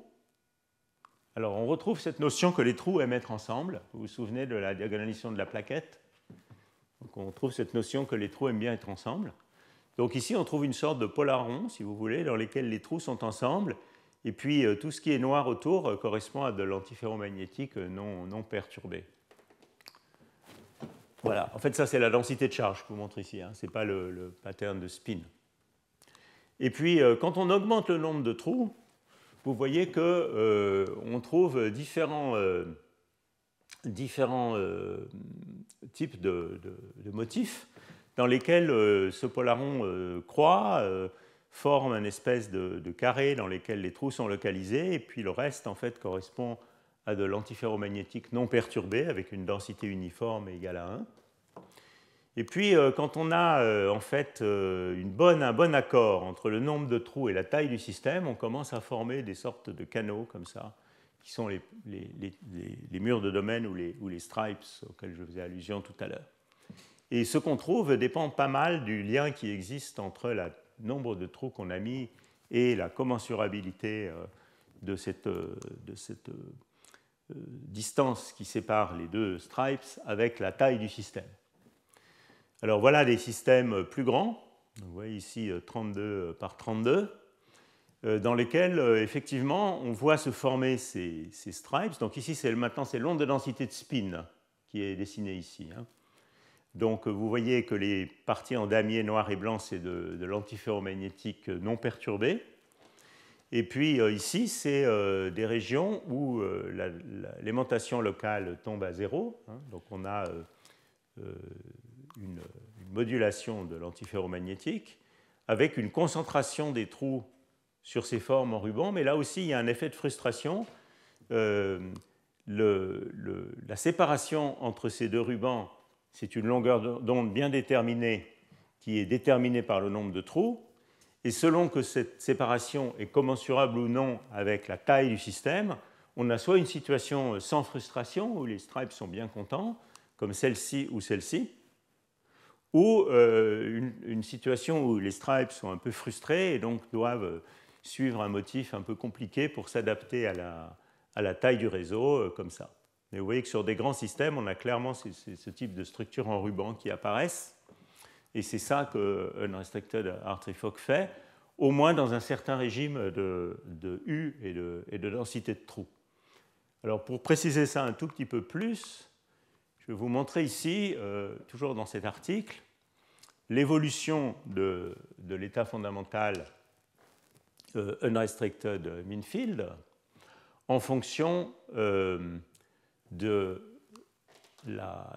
U. Et ce que vous voyez ici, c'est le maximum et le minimum de la densité. Donc peut-être il faut commencer ici. Voilà ce qu'on trouve pour le pattern, pour le profil de densité de charge et de densité de spin.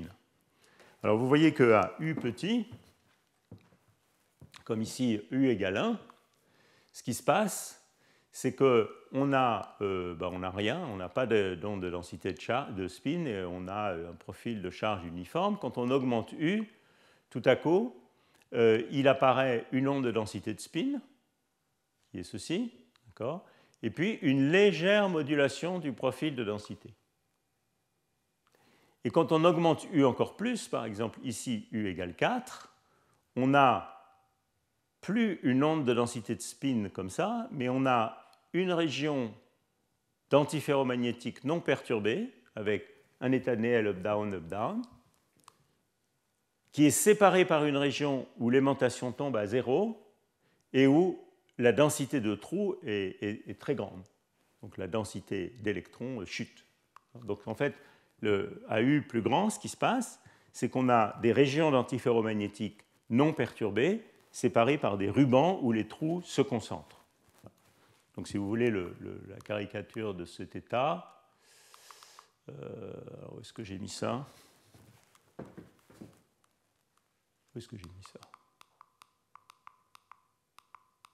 Voilà, c'est quelque chose comme ça, hein, où vous avez une modulation du spin et puis une modulation de la charge avec essentiellement les trous complètement localisés entre deux régions d'antiferromagnétique qui vont donc être décalées d'une cellule unité. C'est-à-dire que vous ne coupez pas juste l'antiferromagnétique par une ligne de trous, mais si vous regardez deux sites voisins, il va y avoir un mur de domaine où les deux spins seraient parallèles de part et d'autre de la ligne de trous.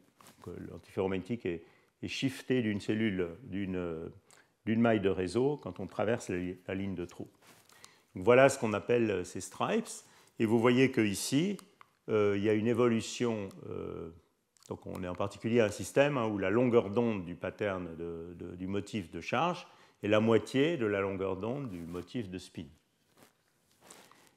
Alors vous voyez que quand on augmente U, on a un régime, donc d'abord à petit u, il n'y a rien, il faut un U critique pour former l'onde de densité de spin. Il y a un U critique où l'onde de densité de spin apparaît dans le système dopé. Et puis on commence à avoir un système dans lequel il y a une modulation modérée de la charge, et puis après un système où entre les murs de domaine, on a vraiment une charge qui est séparée à 1 et où on a vraiment cette image d'un antiferromagnétique non perturbé et de trous localisés entre ces deux régions d'antiferromagnétique non perturbés. Donc ça vous montre un petit peu le résultat des calculs Hartree-Fock non contraints, avec l'apparition de ces stripes ou de ces murs de domaine. Et ce que je vais faire la prochaine fois, c'est que je vais revenir au cas où on suppose une invariance par translation. Je vais résoudre ces équations analytiquement, donc ça c'est un exercice classique d'introduction au problème à N-core. On va trouver l'état de Néel antiferromagnétique. Et je vais aussi vous donner un très joli argument, qui est en particulier qu'on trouve dans un bel article de Heinz Schulz, pour lequel cette onde de densité de spin incommensurable qu'on trouve quand on dope est instable vers la formation de murs de domaine, en fait. Voilà, alors pour juste conclure, avec pas mal de minutes de retard, je voudrais quand même vous faire sentir qu'on commence à avoir un petit peu différents éléments qui nous permettent de commencer à deviner un petit peu le diagramme de phase de ce modèle, au moins dans le cas de mi-rempli. Si vous mettez ensemble ce qu'on a fait la dernière fois, qui est l'étude du modèle en couplage fort, en regardant juste deux sites, puis une plaquette, et en montrant que tout ça devient une sorte de modèle de Heisenberg, à grand U. Et ce qui ressort de cette théorie de champ moyen à petit u, qui est qu'on a une onde de densité de spin antiferromagnétique, eh bien, vous pouvez commencer à deviner un petit peu comment les choses se passent. Et j'espère que ça deviendra plus clair à la fin de la première moitié du cours de la fois prochaine. Donc à U grand, on va avoir un état antiferromagnétique, qui est une conséquence directe du modèle de Heisenberg, mais un gap de charge qui va être d'ordre U. Et par contre, à U petit, cette théorie de champ moyen vous montre qu'il existe au demi-remplissage une phase antiferromagnétique qui est dans le cas d'un réseau avec un saut plus proche voisin seulement, avec emboîtement parfait de la surface de Fermi, apparaît dès U égale 0. Entre les deux, il doit exister, par exemple, à 3 dimensions, une température de Néel qui va croître comme ça et puis redescendre après, puisque le couplage de Heisenberg est d'ordre 1 sur U. Donc on peut tout de suite deviner qu'il y a ici une phase antiferromagnétique, ici une phase avec un gap de charge très grand, mais pas d'ordre magnétique, donc une phase qui va être essentiellement un isolant de mode paramagnétique avec des spins qui fluctuent, et puis ici un régime métallique. Ça prépare un petit peu aussi le séminaire de Fedor et ce qu'on dira la fois prochaine. Voilà, donc je vais m'arrêter là. J'ai comme d'habitude pris une petite heure de retard. Et si vous avez des questions, c'est un bon moment.